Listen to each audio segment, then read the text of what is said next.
أشهد أن محمد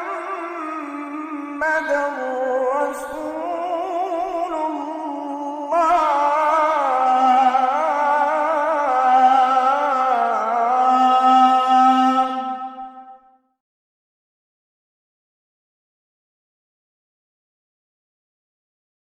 اللہ الرحمن الرحیم۔ السلام علیکم ورحمۃ اللہ وبرکاتہ۔ محترم ناظرین، جس دعوت اسلامی اور جہاد فی سبیل اللہ کا علم سید احمد شہید بریلوی رحمۃ اللہ علیہ اور شاہ محمد اسماعیل شہید رحمۃ اللہ علیہ نے 19ویں صدی کے دوسرے ربع کے اول میں بلند کیا تھا، اور جس کی خاطر شہیدین نے بالا کوٹ کے ویرانے کو اپنے اور اپنے رفقائے قدسی کے مقدس خون سے لالا زار کیا تھا، جس علائے کلمت اللہ کی دعوت پر مجتمع ہونے کی پکار 1912 میں الحلال اور البلاغ کے ذریعے مولانا ابوالکلام آزاد مرحوم نے بلند کی تھی، جس دعوت کی صدا ایک ربع صدی سے بھی زیادہ عرصہ تک ڈاکٹر علامہ اقبال مرحوم نے اپنی اسلامی شاعری کے ذریعے امت مرحومہ کو سنائی تھی، اور مسلم خابیدہ کو غفلت سے بیدار کرنے کے لیے خودی خوانی کی اور بانگ درا دی تھی، جس شہادت الناس اور اقامت دین کی دعوت پر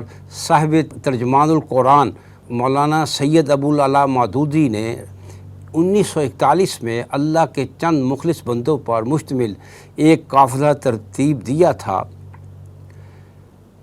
محترم ناظرین، یہ ایک اقتباس تھا جو میں نے آپ کو سنایا ہے، جو تنظیم اسلامی کے تاسیسی اجتماع جو 27 اور 28 مارچ 1975 میں بانی تنظیم ڈاکٹر اسرار احمد کی طویل تقریر کا ابتدائیہ تھا، جو انہوں نے تنظیم اسلامی کے قیام کے وقت تاسیسی ارکان کے سامنے کی تھی۔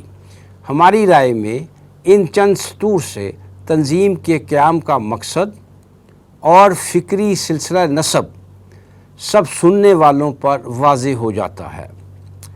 بانی تنظیم فرمایا کرتے تھے کہ مسلک کی بنیاد پر جماعت بنانا یا صوبائی تعصب کو جماعت سازی کی بنیاد بنانا یا لسانی بنیاد پر کوئی منظم گروہ قائم کر لینا کوئی مشکل کام نہیں۔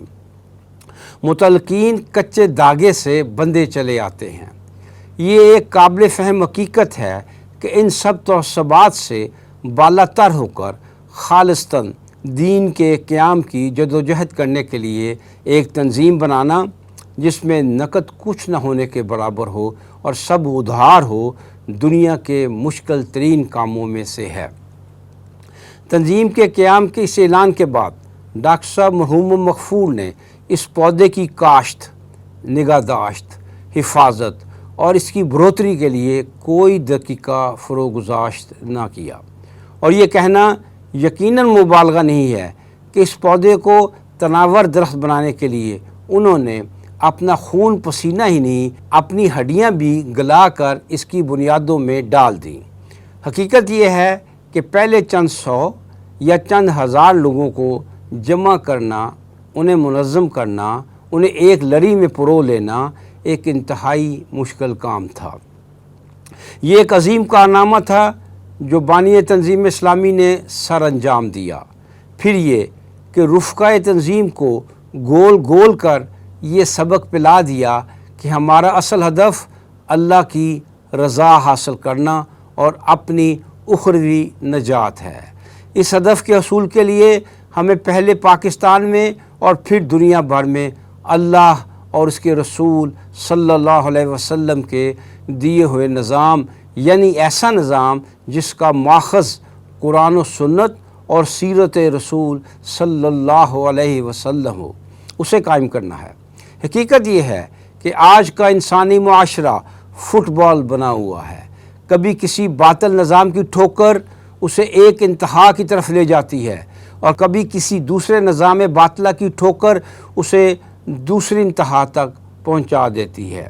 کبھی عورت کم تر انسانیت کی حامل اور پاؤں کی جوتی اور مین کی وو، اور کبھی مرد کے کندھوں پر ہی نہیں اس کے سر پر بھی سوار اور اس کی رہبر اور رہنما کی صورت میں نظر آتی ہے۔ علاوہ ازیں کبھی بدترین استحصالی سرمایہ دارانہ نظام، اور کبھی انسان دشمن اشتراکیت کا ایسا نظام جس میں ذات اور انفرادیت کی بھی نفی ہو جائے۔ حقیقت یہ ہے کہ اسلام کے عادلانہ نظام سے ایسی جہنم زار دنیا کو جنت نظیر بنایا جا سکتا ہے، اور انسان کی کوئی خدمت اس سے بڑھ کر نہیں ہو سکتی کہ اس کو جہنم کی آگ سے بچا لیا جائے۔ جس فکری نسب سے ڈاکٹر صاحب رحمۃ اللہ علیہ کا تعلق تھا، اس کے علم پر یہی کچھ لکھا ہوا تھا۔ البتہ اس نظام کو پاکستان میں قائم کرنے کا طریقہ کیا ہوگا، یہ مبہم چلا آ رہا تھا۔ کوئی واضح پلان، کوئی منہج سامنے نہیں لایا گیا تھا۔ ڈاکٹر صاحب رحمۃ اللہ علیہ نے منہج انقلاب کے مراحل بیان کر کے واضح راستے کی نشاندہی کر دی۔ آپ نے فیصلہ کن انداز میں موقف اختیار کیا کہ آخری مرحلے تک پہنچنے کے لیے منہج نبوی صلی اللہ علیہ وسلم ہی کو اپنانا ہوگا۔ البتہ تقریباً 1450 سال میں تاریخ نے جو موڑ مڑے ہیں اور جو سیاسی ارتقاء ہوا ہے، اور مقتدر قوتوں اور عوام میں طاقت کا توازن جس طرح ریاستی اداروں کے حق میں ہوا ہے، ضرورت اس امر کی ہے کہ انقلاب کے آخری مراحل میں انہیں مد نظر رکھتے ہوئے انقلابیوں کو عصر حاضر میں تبدیلی کے جو لوازمات اور انداز سامنے آئے ہیں ان سے مستفید ہونا ہوگا۔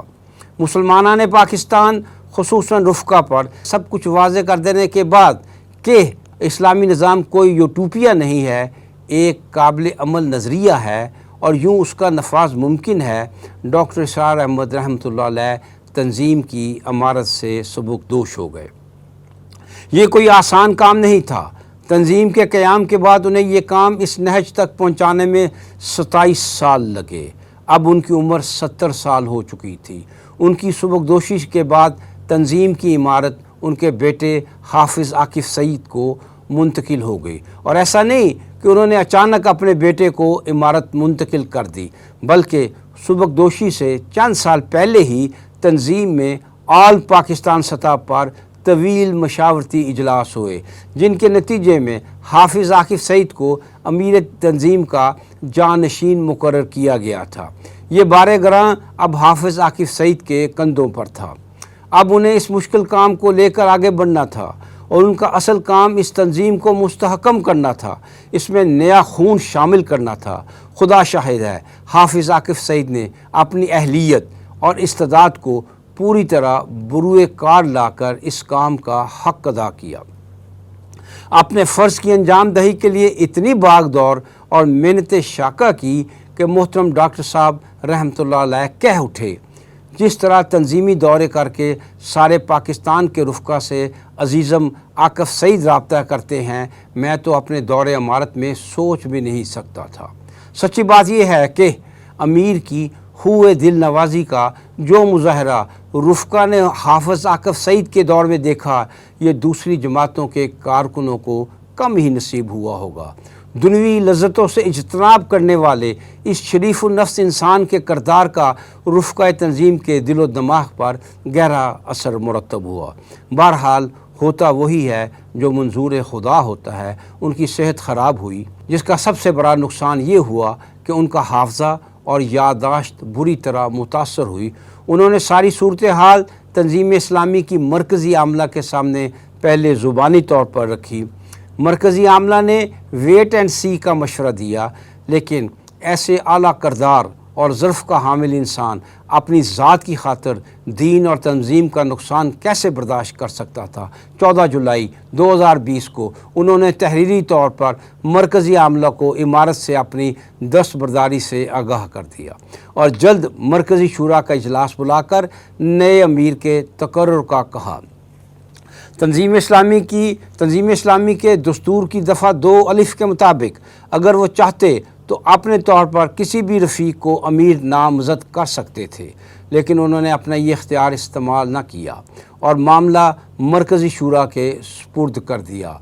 مرکزی شورا کا خصوصی اجلاس 8 اگست 2020 بروز ہفتہ تنظیم اسلامی کے مرکز دارالاسلام لاہور میں منعقد ہوا۔ مرکزی شورا کے کل 88 ارکان میں سے 82 حاضر تھے۔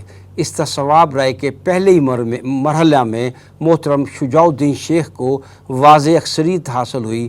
محترم حافظ عاکف سعید نے ان کے امیر ہونے کا اعلان کر دیا اور شجاع الدین شیخ کو مبارکباد دی۔ تنظیم اسلامی کے دستور کے مطابق صرف وہ رفقا تنظیم میں رہ جاتے ہیں جو نئے امیر سے بیعت کر لیں۔ موجودہ ارکان شورا میں سے ایک صاحب کے سوا سب نے نئے امیر کے ہاتھ پر بیعت کر لی۔ سابق امیر حافظ عاکف سعید نے بھی نئے امیر کے ہاتھ پر بیعت کی۔ غیر حاضر ارکان شورا کو 7 یوم کی مہلت دی جائے گی تاکہ وہ بیعت کر سکے۔ ذمہ داران 1 ماہ میں، ملتزم رفقا 2 ماہ میں، جبکہ مبتدی رفقا اور خواتین 3 ماہ میں بیعت کریں گی۔ بروقت بیعت کرنے والوں کا تنظیم میں موجودہ سٹیٹس قائم رہے گا۔ امیر محترم جناب شجاع الدین شیخ صاحب نے تنظیم کے موجودہ نظم کے برقرار رہنے کا اعلان کیا۔ محترم حافظ عاکف سعید امیر تنظیم کے مشیر خصوصی ہوں گے۔ شجاع الدین شیخ 22 سال سے تنظیم سے منسلک ہیں۔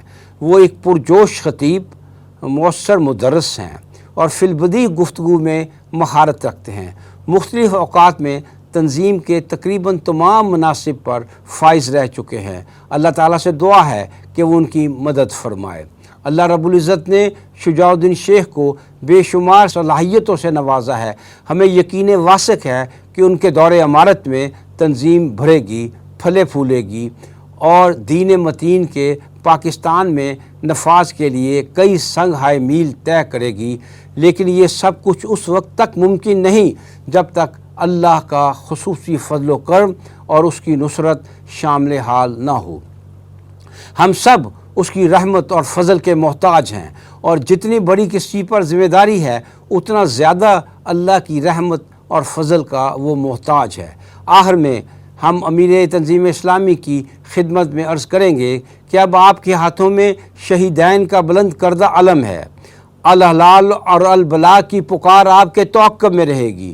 مختصر یہ کہ آپ اس جماعت کی امامت کر رہے ہیں جس نے اپنے فکری اکابرین کی 400 سالہ مسائی کی مشعل تھامی ہوئی ہے۔ البتہ یہ اعتراف کرنا ہوگا کہ رفتار سست ہے۔